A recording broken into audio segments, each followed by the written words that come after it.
Pregnant মহিলাদের জন্য বলি, গরমে সবারই কষ্ট হচ্ছে। তোমাদের তো বিভিন্ন স্টেজে যারা প্রেগনেন্সিতে আছে, স্পেশালি থার্ড ট্রাইমেস্টারে যারা আছে, তাদের তো কষ্ট আরো বেশি, বুঝতে পারছি।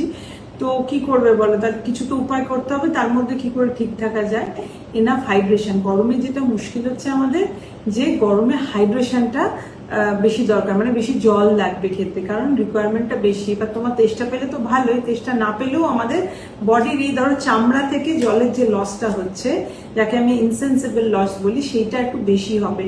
তো সেই জন্য সেই লসটাকে ম্যানেজ করার জন্য একটু এক্সট্রা জল খেতে হবে। দেখো 2-2.5 লিটার জল সবসময় বলি খাওয়ার জন্য ভালোই। ধরো একটু লেবু জল করে খেলে, লেবু মধু দিয়ে খেতে পারো, অল্প নুন চিনি দিয়ে খেতে পারো, সেটা তোমার ইলেকট্রোলাইট ইমব্যালেন্সের জন্য ভালো। অথবা ওআরএস এর এখন টেট্রা প্যাক পাওয়া যায়, বা ওআরএস এর প্যাকেট জলে গুলে রাখলে ওআরএস খাওয়া, ডাবের জল খাওয়া, নুন লেবুর জল, নুন চিনি দিয়ে, অল্প নুন চিনি দিয়ে যেমন ভাবে জল খায় সেটা খেতে পারো। যারা ডায়াবেটিক না তারা নিশ্চয়ই খেতে পারো। লেবু দিয়ে জল খেতে পারো, লেবু মধুর জল তো এমনিতেই হেলদি। যে কোনো ভাবে লিকার ধরো, সেইটা হচ্ছে খুব গরম না করে কোল্ড টিও খাওয়া যায় কিন্তু, হ্যাঁ, সেটা খেতে পারো। তো এনি হাউ, যদি এমনি জল খেতে পারছো না, অন্য কোনো ফ্লেভার্ড ওয়াটার এরকম, বাট কোল্ড ড্রিঙ্কস বলছি না, not like Thums Up, Sprite এসব নিয়ে খাবে, সেগুলো প্রচন্ড সুগারি, অনেক কালার দেওয়া রয়েছে, এগুলো খাবে না, এগুলো কেমিক্যাল। আদারওয়াইজ বাড়িতে বানিয়ে এনি ড্রিঙ্ক খেতে পারো। আর এক হচ্ছে লস্যি।